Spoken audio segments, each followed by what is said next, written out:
Hello everybody, so I'm here today to give you a list of the books that I've gotten recently, otherwise known as a book haul. What I'm actually here for today is a kind of massive book haul of things that I've gotten in the past week. It's been a serendipitous week, and since there are quite a few of them, I'm just gonna jump straight in. So first off, I had a very interesting day at the paper sometime last week. I think it was like exactly a week ago.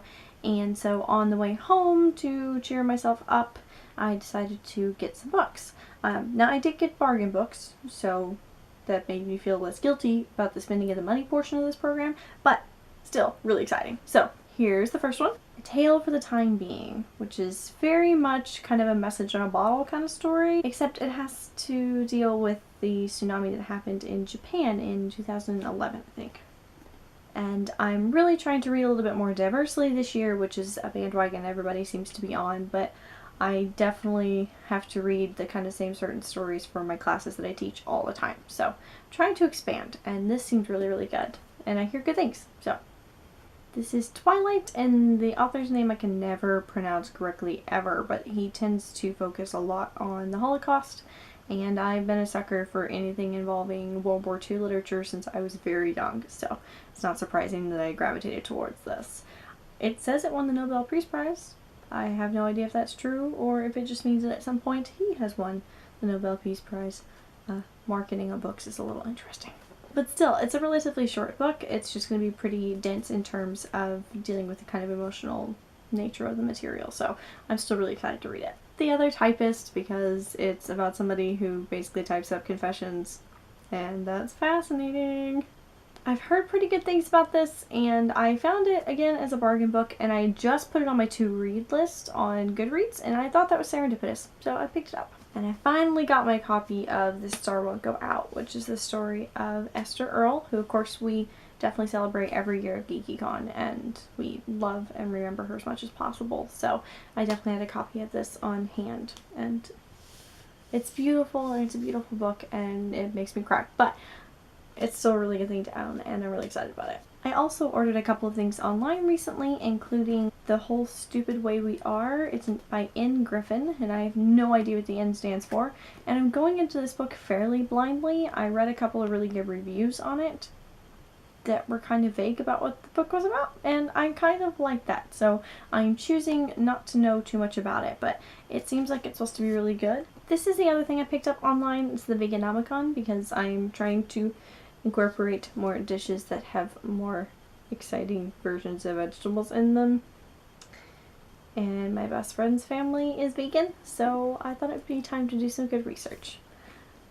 There are already some really tasty recipes in here, I'm not gonna lie, but I'm really excited to get to try them, and maybe you'll see some on the channel. Last but not least, I went on what the lovely Susie referred to as the Big Book Adventure.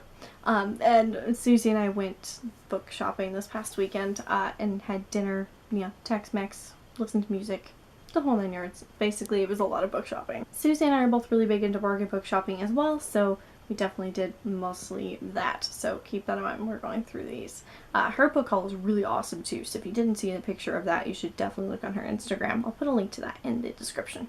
I got this particular book because I had a cute puppy on the front, and anything in which somebody uses a puppy to get over a breakup is okay by me. So the premise of this book is basically that, and entirely that, so I imagine it's going to be a pretty quick read. But this is Stay by Allie Larkin.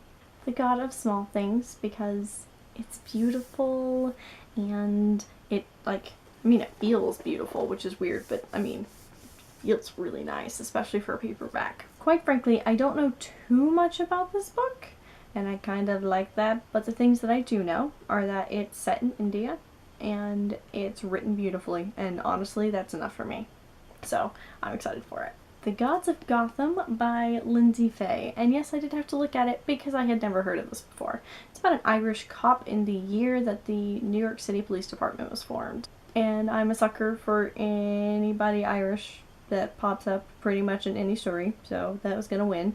And I'm particularly into historical novels at the moment, so I'm really kind of excited for this. So let me know if you've heard of this before or if you've read it yourself, because I'm really intrigued. Madness Underneath by Maureen Johnson. I still have to get The Shadow Cabinet, but I actually couldn't find a copy of it when I was out, so I'll be getting that soon.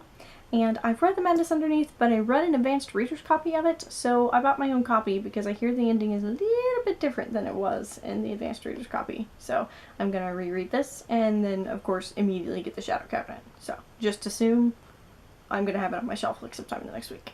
I also picked up The Jew of New York, which I definitely had never heard of, but it's a graphic novel that has some beautiful artwork going on, and it's kind of like history with an element of fantasy.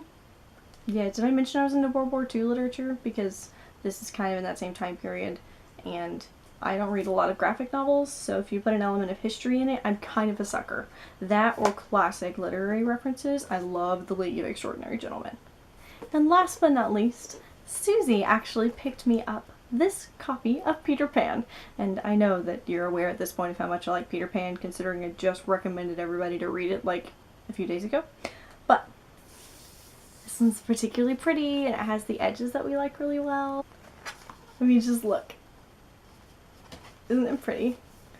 Susie always gets me the prettiest books. And that's all that I have for you today, but I will, of course, see you later on in the week with a book recommendation, and I hope that you guys are enjoying the amount of videos that I've been posting recently, because yay, videos! Be lovely! I will see you later this week.